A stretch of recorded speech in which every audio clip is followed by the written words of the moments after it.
right.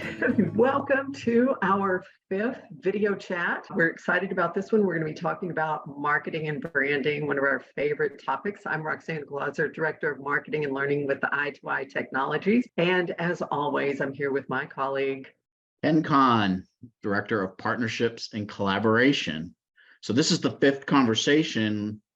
We don't have, a birthday cake or a candle or a cupcake with a candle in it or anything like that. We're just going to go right into it today. It feels like we should. It does feel very celebratory that we have, this will be the last one in our first series. Yeah, so this is an interesting one. I think this is one of the things that makes us very unique in doing marketing and branding. I think there's a lot of folks out there that help with the technology side of things, but this is one of the aspects of our premier service that we do. One, like Roxanne mentioned, we really enjoy it. It's a lot of fun to do it, and it's something that's a little bit different that can add a whole nother level of professionalism to your virtual events. So with this conversation, it is going to be a little bit different than our other four. So we're going to change it up a little bit because we're going to talk about our favorite marketed and branded virtual event experiences. So we picked two. So we did keep it to like two, since there's two of us. We, even though if you watch the conversations, we can elaborate beyond our two.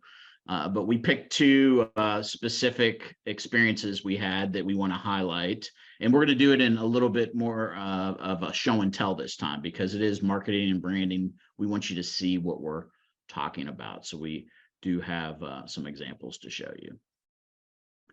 So yeah, so our favorite marketed and branded virtual event experiences. This is our first one. Actually, we started working on this one in the before times, as we like to call it, before 2020 and the global pandemic hit. So for the TXDLA's annual conference that year, it was planned to be face-to-face. And we, as a partner, were planning to kind of manage the virtual track. So it was going to be a hybrid event. Top left of the screen, that's the original conference logo. And so what we put together for the virtual component, we wanted to use the elements of that original logo, but also to communicate that it was the virtual nature of it. And so we also incorporated, in addition to the graphics, the two keynote speakers that year. We thought that would be a really simple way to say, yes, it's the original plus. All right, so yes, so at that time period, crazy things were happening, right? And it was like, okay, we're gonna have to. The language they were using at the time was postpone. They were like, we're gonna have to postpone the conference. But they still wanted to do something. They still wanted to be able to be supportive during that time. If you think back, especially folks that were in higher education, they were scrambling, like all these distance learning and distance education folks in higher ed. They became the favorite people of the higher ed universities, right? Because it was like, oh, those like students we have doing distance learning, we need the whole college to do distance learning. And so they were like, how can we continue to support folks during this time? And so this whole idea of the Keep Connecting in Times of Crisis TXDLA Lunchtime webinar series was born, and we helped support that series. And so we took that original co-branded image that we were going to do to support the virtual component of the face-to-face conference and evolved that into this image representing the nature of that whole webinar series. And this, in part, what we were able to do with that, because then there was a constant communication, because this series went, I think it ran, 2.5 months or so, because it was a lot of constituents to help with. And so having that consistent co-branded image helped it to become very recognizable. They used it within the social media, and I think with the email marketing as well, to get the word out and let people know that this is what they were doing. And so I think that really was helpful to them as they develop that process. So that's, one of our favorite ones that we do like to share. And we really liked the way it looked. We thought it was a great way to just communicate the virtual nature of it. but then we're going to move. Yeah, and it was very conversational. It was kind of a conversational format, and you can see we wanted to represent that in the image that we used too. Like, you know, it was really just bringing people together in conversation during that time when nobody really knew what, you know, up from down. Mhm.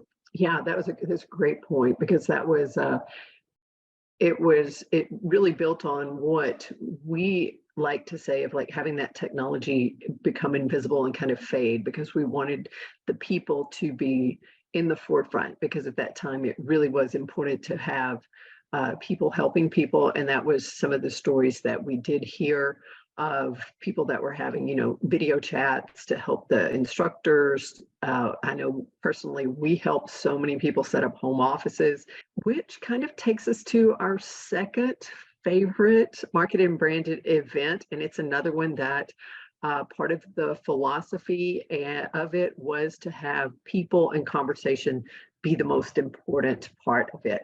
So I'm going to bring this slide up. And so Ken, you want to kick us off talking about this? I mean, I know we can talk for a while, but we're going to keep it to the marketing and branding of this. Yeah. We wanted to focus on the marketing side of what we did with the SWDE virtual conference. And so, you know, we also met them right around the pandemic. When that same time we were helping TXDLA, that's when we were introduced to this group, and they were scrambling as well. And what they originally, they were going to try to carry on. They were like, they were gonna try to do hybrid. They were like, okay, we know a lot of people aren't going to be able to come that usually come. Can we do hybrid? And so we were scrambling to put together a hybrid plan for them. And then they ended up just completely postponing that whole conference experience to the next year. And when they came back in the next year, we all know as the pandemic unfolded, it was like, we're just going to do 100% virtual, and we'll see what happens after that. And so they actually did that, and they've continued on as a fully virtual conference based on the experience that we've been able to help them deliver, you know, for accessibility purposes, to help save with travel budgets. They went in that direction. And so after the 2022 conference, they decided, you know, we're going to take this global. And so this image was the first image that we shared coming out of that 2022 conference, was the teaser, the save the date for 2023. And you can see we were going to be focused more on the global side of that. So this is one that I put together. So we do all of our graphics and branding in-house. And so we started with this one. So we're just going to walk you through some of the other elements that we've put together and talk you through loosely through the timeline, because it has been, like Ken said, it's been a successful transformation from an on-site to fully virtual. So this is a little bit of what we've worked with them on their co-branded image. We use this for different elements of their communication platforms. Don't need to be specifically reflective of that year's conference theme. Yeah, and you can see here, the reason we went to more of a generic style is because we wanted to be more reflective in the specific conference years of, you know, branding that referenced whatever that theme was. And so you saw the teaser earlier, the save the date, where at that point, you know, all we had were the dates. We knew we wanted to go some kind of global theme, but the committee hadn't gotten together yet to decide exactly what would that theme be. And so this evolved into the whole global dimensions in social work, distance education. Definitely, as soon as the theme comes out, we make sure that we're announcing what is the theme, what is the date. In the first year, we did more messaging around fully virtual, just to get people to understand this is a fully virtual event. And then we'll also have other images that recognize the host university, Our Lady of the Lake University. So you can see there, these are the different headers that we use for their different social media channels.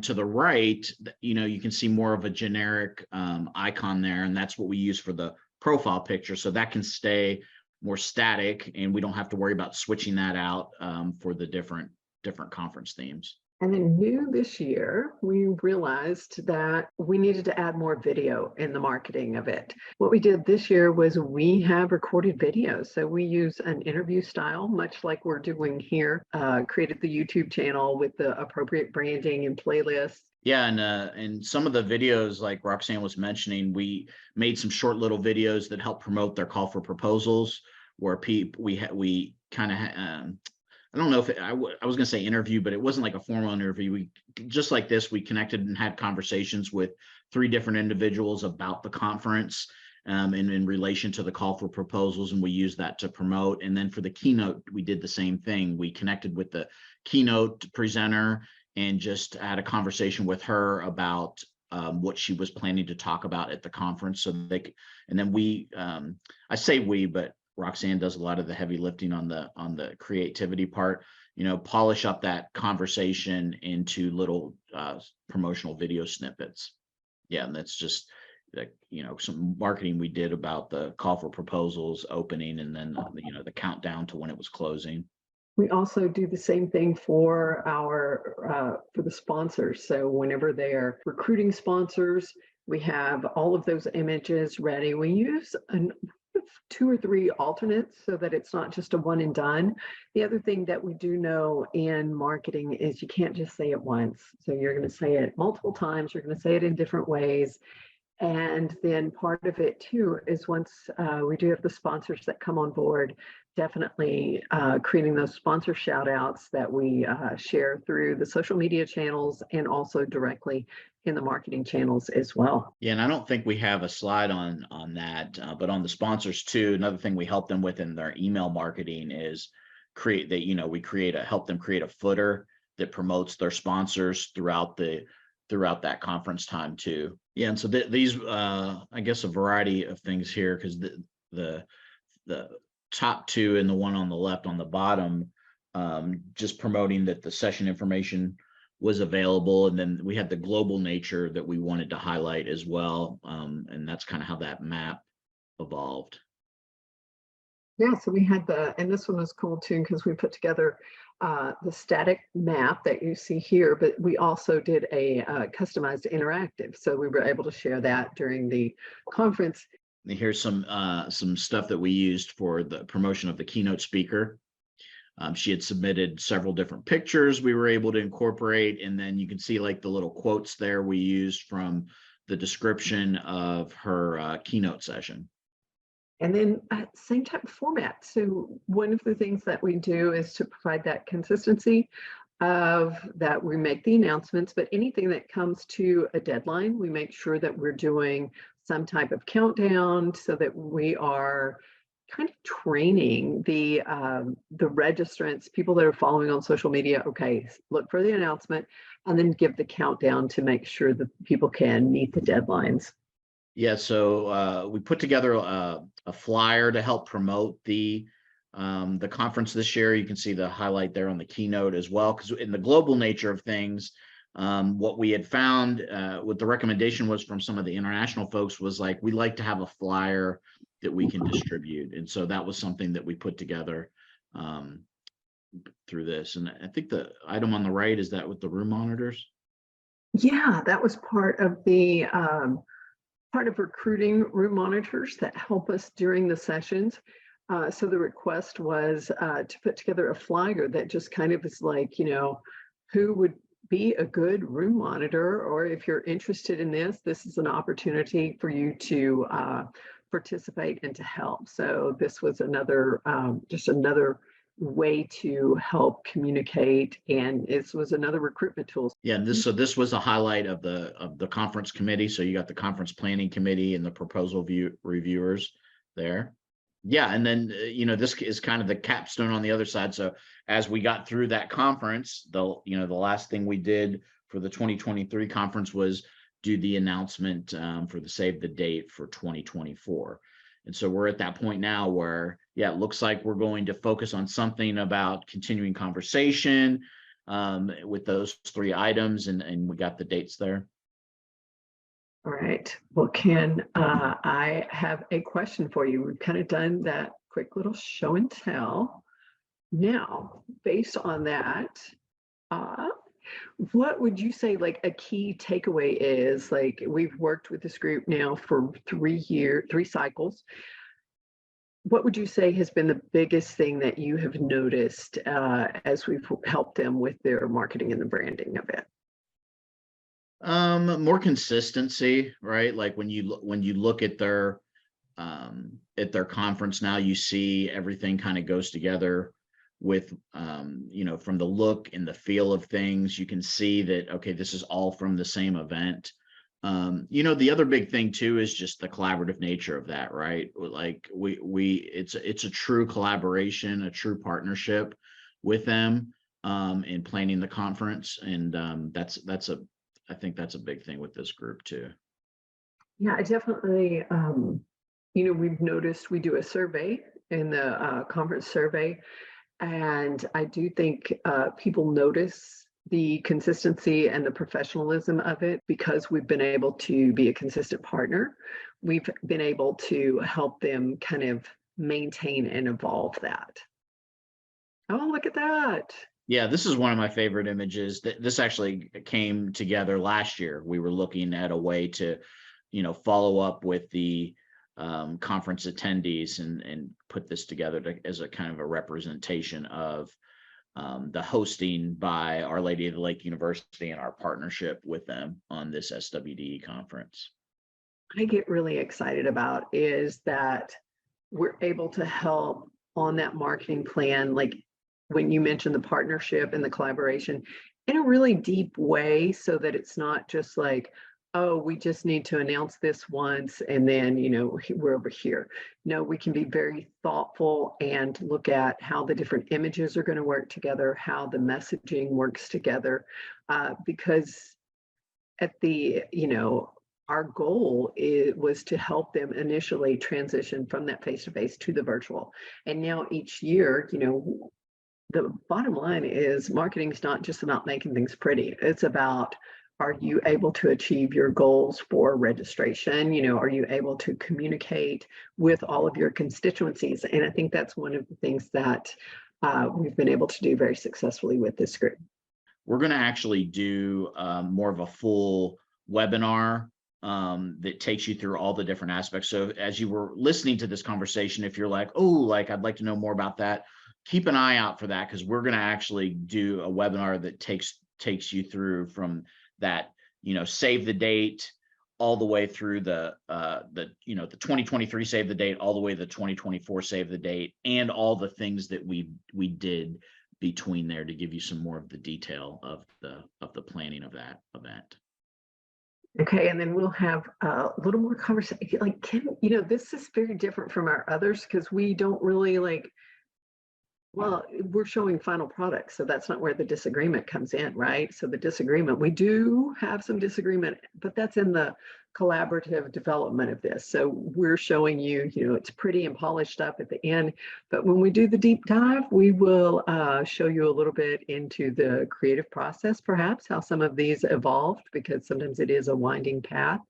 But yeah, so look forward to that. So think of it as a deep dive kind of case study of how we've been able to work with the SWDE group. All right. Well, thanks for joining us, and keep an eye out for we'll have another series coming out here shortly. So this first one kind of focused on our premier service, and we have another idea that we're cooking up in the lab that should be coming soon. Where we want to continue these types of conversations, but we'll kind of have a different theme that carries us through. All right. Well, take care until we see you guys again. All right. Bye-bye.